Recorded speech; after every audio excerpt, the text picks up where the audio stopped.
So on to the next part. So before we begin, the best thing to do is actually reread the question. So let's do that. The characters of ignorance and want, even though they are only symbolic, present a far more convincing and realistic portrayal of poverty than the Cratchit family. To what extent do you agree?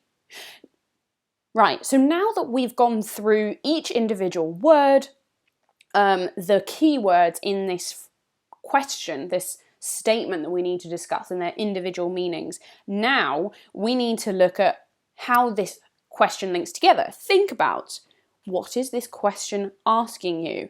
And now we're going to be brainstorming, what else do we know about these characters, about this idea of poverty? What else is this question talking about? So let's look again. So characters of ignorance and want. So we know that they're two children, man's children. They're symbolic. And they appear in stave 3 at the end. And now this is where I'm going to get my book out, because I want to refer back to the text to know that I'm getting the right information. So I'm just going to go back to this.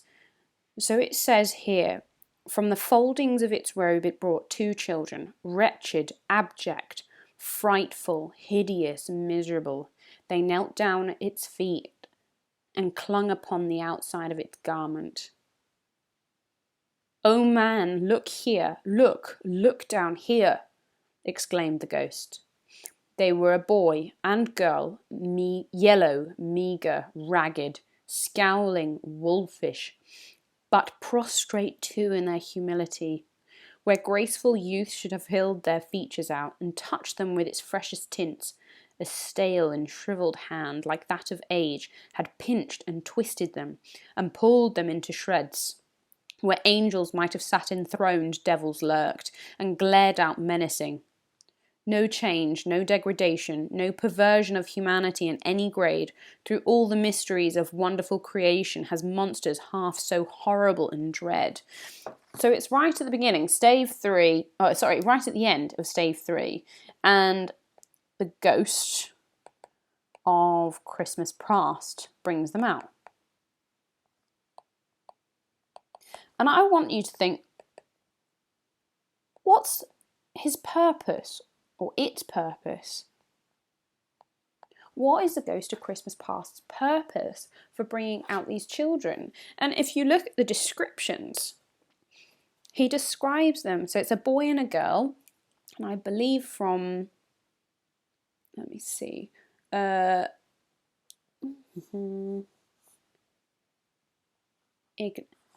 girl is want, the boy is ignorance. So ignorance equals boy,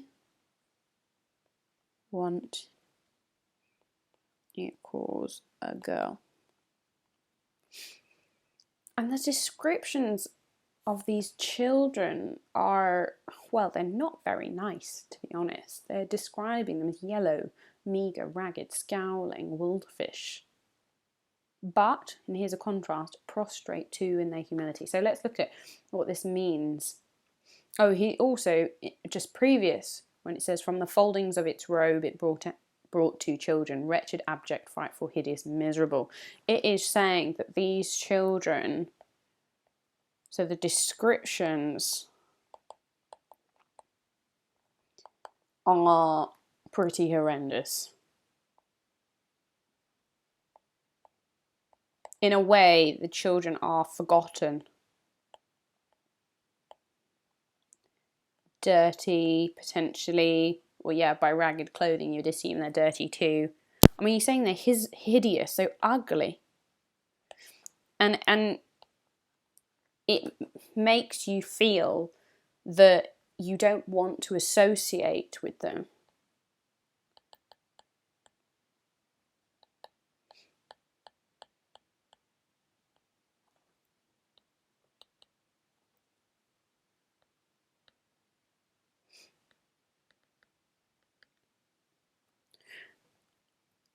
And then again, it brings me back to this purpose. Like, why is Charles Dickens, and why the Ghost of Christmas Present?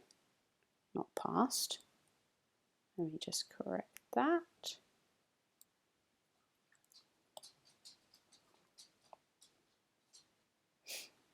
Like, why did he bring them down and bring them out? And then you go later to the text, and Scrooge asks, Spirit, are they yours?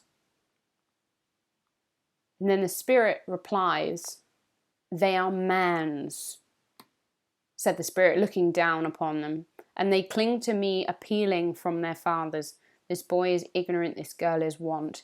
Beware of them both, and all of their degree.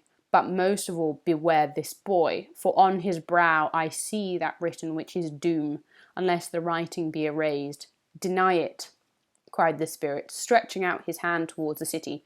Slander those who tell it ye, admit it for your factious purposes, and make it worse, and bide the end. Have they no refuge or resource? Cried Scrooge. Are there no prisons? Said the Spirit, turning on him for the last time with his own words. Are there no workhouses? And then the bell strikes 12, and Scrooge is taken back to his bed, back to his place. The night is over, looking at life with the Ghost of Christmas Present. So, if we go back to the question, what are ignorance and wants symbolising?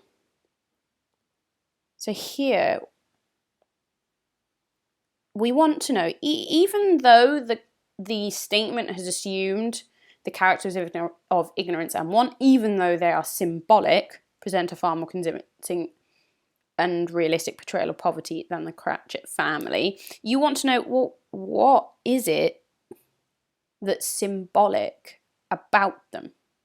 And here, if we go back to the descriptions, you've got, excuse me, the idea that they're ugly, that they're wretched, that they're not nice to look at, that they're poor, they haven't looked after themselves, that they're lacking youth as well.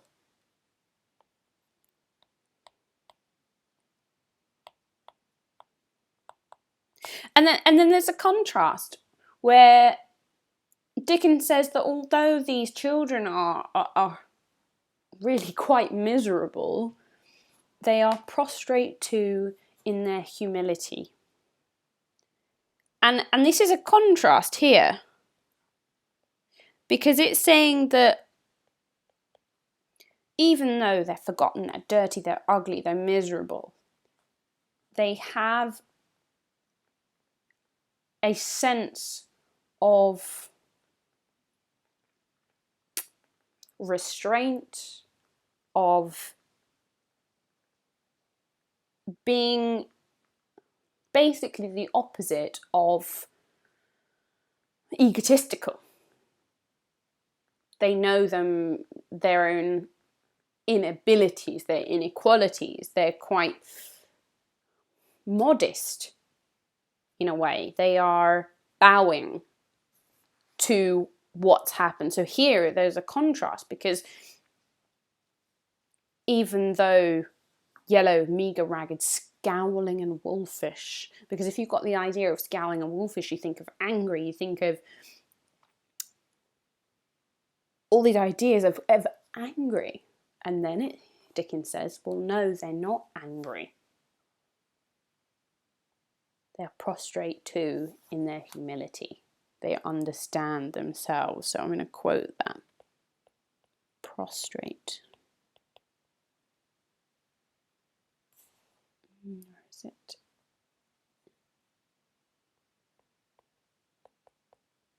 Their humility.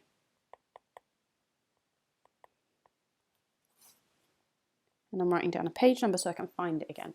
So I suggest you all do that too. If you write a quote, get a page number.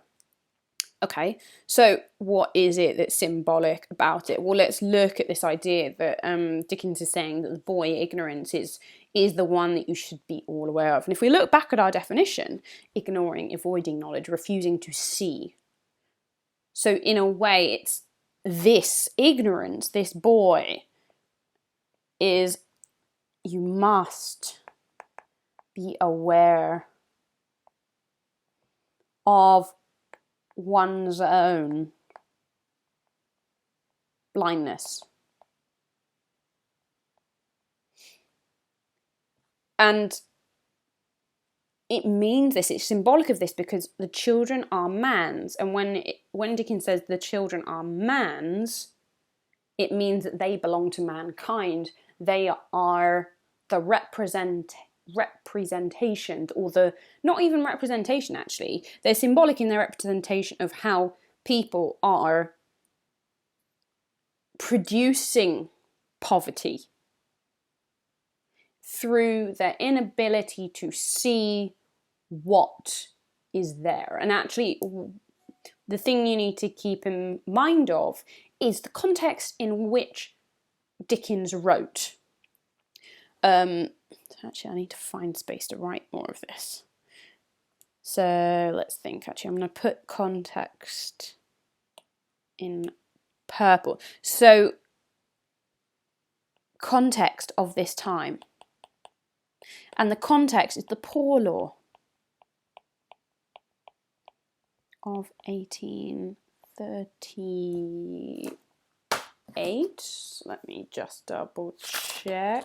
1834. 1834. The Poor Law of 1834, and Dickens' own personal experiences of working in a factory. He has had personal experience of people's refusal, people's ignorance, their refusal to see, they're avoiding, putting blinkers on, they cannot see what's outside of their tunnel view of their life, and seeing that there is poverty, and it, in a way, he's saying, well, it is a production of man's ignorance. And that actually leads me to think that in the girl, so we've brainstormed something you desire, something you need, something that you're lacking. And it makes me think, perhaps, that Dickens might be questioning. Dickens questions this idea of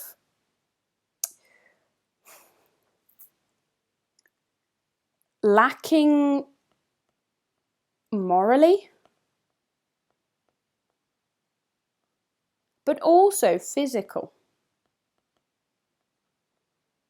and material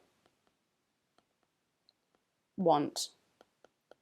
So literally, are these people without homes, without food, without a roof over their head, without a job, without a way to provide for themselves? And it's this combination of ignorance, people refusing to see. You could also say ignorance, so lack of knowledge. And I want to add that, lack of knowledge.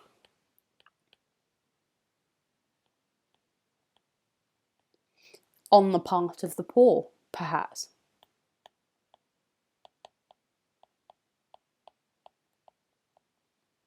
Because the Poor Law created workhouses, and these workhouses were feared.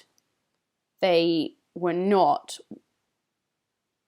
for the faint-hearted in a way, yet that the people who needed help the most were the ones who went to the workhouses, because that was the 1934 Poor Law that was enacted, was to try and stop there being so much poverty, people out of work, but it was also this idea that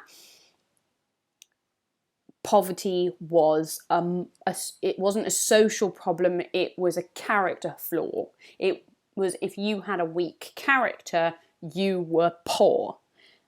And what I think Dickens is trying to do in this book is say, well, actually, poverty is a social problem. It's And it is something that as mankind, as a human being, as a citizen, we shouldn't be ignorant to it. We should be aware of the well-being of other humans. And in a way, this is why the ghosts throw back in Scrooge's face this idea of, are there no prisons? Are there no workhouses? Because if you were poor, you would go to prison or you'd go to a workhouse. If you didn't have a way to look after yourself, this is where you'd go. That was funded by the state. That was what was left to you. So, I mean, it makes me think in a way, because I've been wondering, is Dickens a socialist or not? That's a different discussion, but I'm coming to the conclusion that I don't think he had socialist political views. Some people do, but I'm not entirely convinced. But I think he's saying, look, I want to say these aren't working and there is a problem and we need to fix it. And I mean, it could be argued that it's in the role of the individual. I mean, he doesn't speak specifically about those who are poor bringing themselves up, but that also is potentially a tangent. So let's go on from this. Let's keep myself a little bit on task. And let's look at the Cratchit family. So Bob Cratchit, let's start there.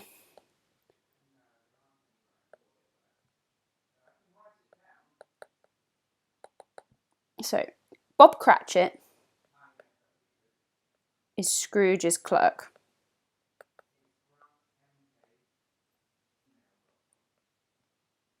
He works hard. He has a job.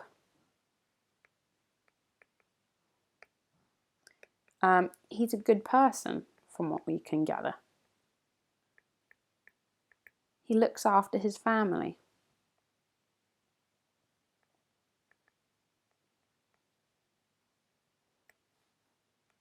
He loves them. And he appreciates Scrooge. And Scrooge is not a person who encourages appreciation. Like, it's quite a big feat. And his family is similar to him. However, their financial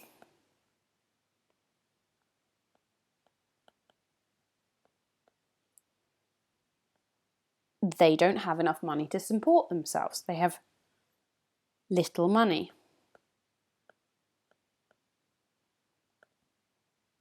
And you can see this when they talk about Christmas and they talk about the clothes.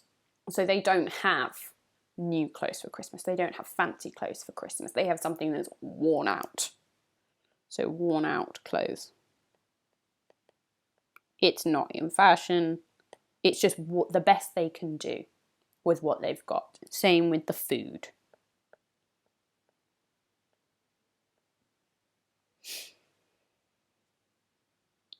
So Bob Cratchit, the question is, are they in poverty?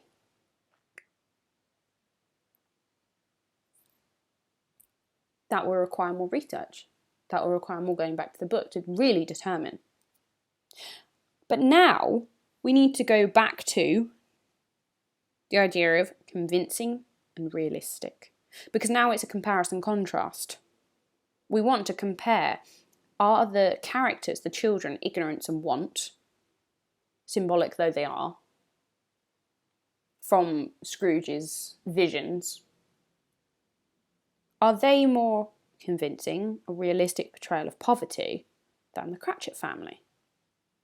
Well, what do you think? And actually, one of the things you've got to look at here and be aware of is, how do you measure that?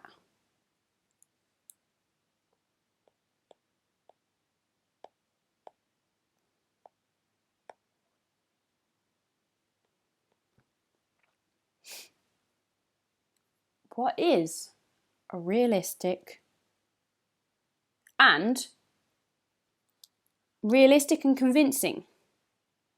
Do they overlap? Are they mutually exclusive, or does one depend on the other? Is realistic convincing? Is convincing realistic?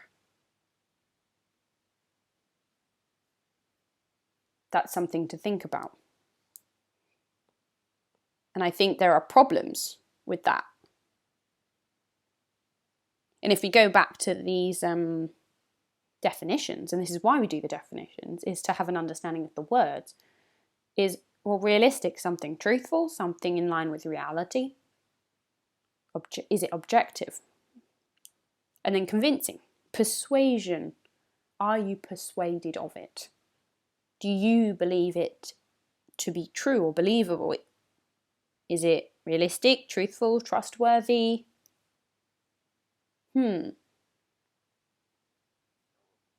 So what do you think? If we're looking at the definition of poverty, question is sad, dirty, needy, not a lot of money or no money.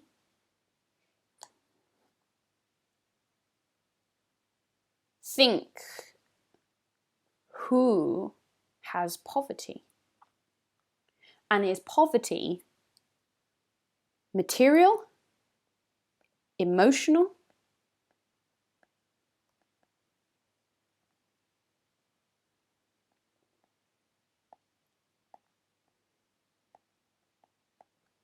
something else? Because actually, one of the things we didn't talk about poverty is we talked about the material, but also when we mentioned sad, dirty, that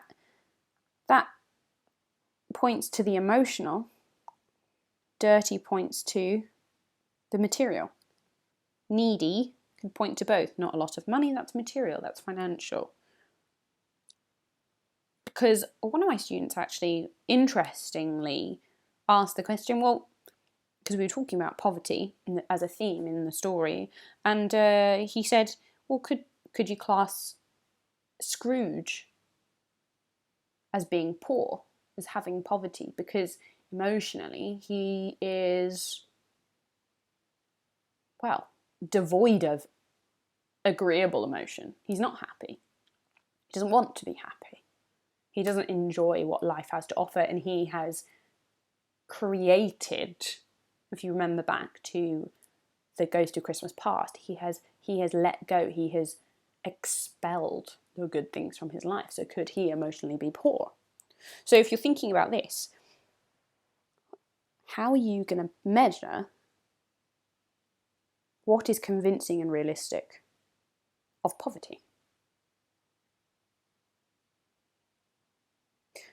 So now that we've brainstormed the question, and this is a lot of work, and actually doing this much to analyse a question, to really understand what it's saying, will provide you with a basis for creating an in-depth analytical and critical essay. Obviously, you won't spend this much time in an exam, but when you're preparing for your exam, you do need to look at it in this much depth. So that is it for this video. What I'm going to do actually is I'm going to do my own research into this, and perhaps I'll make another video looking at how you do that. But in the meantime, I would urge you, have a go at this question. If you want to get started on your revision before the May-June exams, why not have a go at this question? We've done the preparation now. We've done an analysis of the question. Do you think you have a good understanding? And to test whether you have a good understanding, rewrite what you think the question is asking you. Do some more research, and then before you start planning, have a think. What is your answer to the question in one sentence? When you can write an answer to the question in one sentence, you are ready to start planning and then writing. So that's it for today, and that's it for this video. If you have any questions, please leave a comment in the comments section and I'll do my best to get back to you. Also, if it's something you'd like another video leave a suggestion in the comments and I'll do my best to get another video out. Okay, that's it for today. Make sure you get your copy of A Christmas Carol. You cannot revise A Christmas Carol if you haven't got the book, because the movies are not always accurate. They misquote. If you want to quote accurately, you need a copy of the book. And the book's really short. You can read it in 2 days if you really want to. So, thanks for watching. Don't forget to subscribe and I'll see you in the next video. Bye bye for now.